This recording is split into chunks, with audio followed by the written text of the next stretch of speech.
प्रथम श्राद्ध दिनी अशा प्रकारे आपल्या मातेप्रती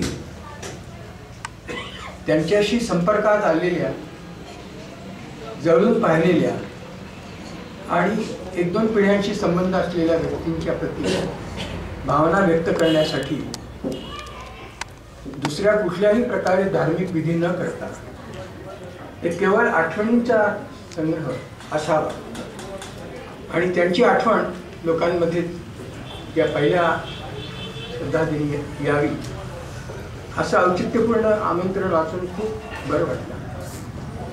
आणि तसं जर पाहिलं तर चंदूभाऊ किंवा शशीताई यांच्या एकूणच जीवनाच्या दृष्टीनंच हे जे अलौकिक आहे की जे सामान्य दृष्टीने लोक करतात त्याच्यापेक्षा वेगळंच, आणि म्हणून त्याचं मला अप्रूप वाटलं. आमच्या घराण्याचा आणि ओक घराण्याचा खूप घनिष्ठ संबंध. चंदू माझ्यापेक्षा 2-3 वर्षांनी, कदाचित 4 वर्षांनी मोठा असेल, परंतु मला आठवतं ते 42च्या चळवळीत जी काही मंडळी त्या काळात इतक्या लहान वयात त्यांनी झोकून दिलं होतं त्याच्यामध्ये आमचे मित्र दत्तोपंत गर्गे आणि चंदूभाऊ.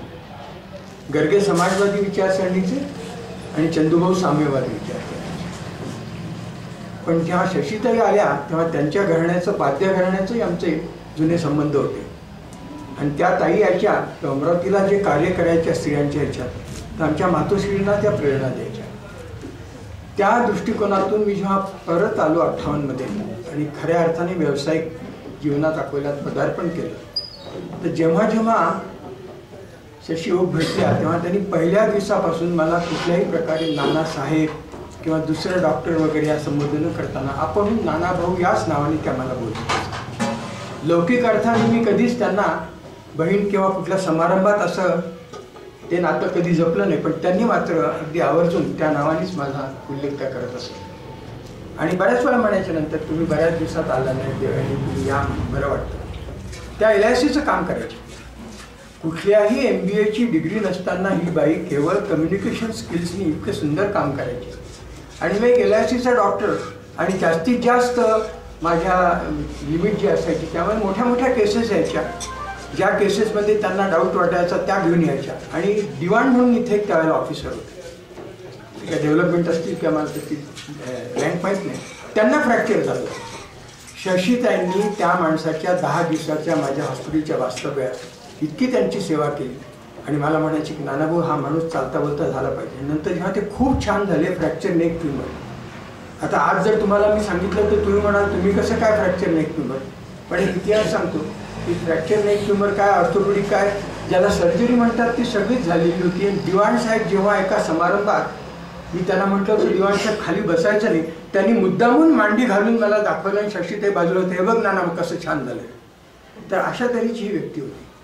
दुसरी गोष्ट अशी की मोठे त्यांचे जे बंधू होते रमेश, तर त्यांना जेव्हा काही आजार झाला तर शशीताईंनी आग्रहाने सांगितलं की रमेश भाऊ तू जरी हायकोर्ट जज वगैरे असला आणि तुला जरी कुठल्याही मोठ्या हॉस्पिटलमध्ये हे शक्य असलं तरी आपल्याला ऑपरेशन अकोल्याला नानाभाऊंकडेच करायचं. त्यावेळेला त्यांची सेवा त्यांनी केली. तर असं आजच्या या आठवणीच्या स्मृतीमध्ये एक व्यक्ती आपल्या जीवनात इतका आनंद, इतका सुगंध देऊ शकते आणि आपले विचार कितीही परखड असले तरी ते दुसऱ्याला न दिखवता ते आचरणात आणू शकते, अशा तऱ्हेचं हे जोडपं होतं. आणि या नीतींच्या दृष्टीने म्हणायचं झालं तर एवढंच आहे की जे प्रबोधन चंदूभाऊ समाजाचं करू शकले नाही ते नितीन त्याच्या या तरुण पिढीला मार्गदर्शन करण्यामध्ये जे करतो आहे त्याच्यामुळे त्याची बरीचशी मंडळी इथे नात्याने जोडलेली दिसतात. कोणी आलं की मी विचार करतो हां असं होय, याचा मुलगा कदाचित आज मेडिकलला आहे, तो नितीनच्या क्लासमध्ये असेल. आगगाडीतून प्रवास करताना एक मुलगी मला भेटली. मी तिला म्हटलं बाळ तू कुठल्या कॉलेजला आहे, तर त्या गाडीतल्या माझ्या ड्रेस करून वाटलं, तिला वाटलं हा कोणतरी आजोबा आहे काहीतरी. नाही म्हणे मी मेडिकल कॉलेज आहे. म्हटलं कोणच्या, नाही म्हणे ते मुंबईचं खूप चांगलं कॉलेज आहे, GS मेडिकल कॉलेज आहे. म्हटलं अकोल्याला कुठे शिकली, तिने कुठल्याही कॉलेजचं नाव सांगितलं नाही. मी नितीन ओकांच्या क्लासमध्ये. तर त्या कॉलेज चालवणाऱ्या मॅनेजमेंटला मी सांगितलं की तुमच्या डोळ्यात अंजन पडायला पाहिजे की लोक तुम्ही RLTचे विद्यार्थी ते हे सांगायला हिचकतात, पण मी नितीन ओकच्या क्लासमधले विद्यार्थी हे सांगायला हिचकत नाही. आणि म्हणून नितीनच्या त्या समारंभात 2-3 वेळा लहान मुलांना मार्गदर्शन करण्याकरता भावी डॉक्टरांना मला त्यांनी बोलवलं. तर हे असं आमचं बरेच जुनं नातं आहे. तर आज जेव्हा ठरलं तर म्हटलं नाही आज जायचं लवकर आणि 11 ते या मधल्या वेळात आपल्याला संधी मिळते का म्हणून. तर आता वैजयंती आली म्हणले, नाना तुम्ही बोलणार का? तर म्हटलं अवश्य बोलेन, कारण काही व्यक्तींच्या बाबतीत बोललं नाही तर ते मनात राहतं, आणि मनात राहण्यापेक्षा बोलून सगळ्यांशी शेअर करण्यात तो जो आनंद असतो तो आनंदच आज आपल्याला घ्यायचा आहे आठवणींच्या रूपाने. धन्यवाद.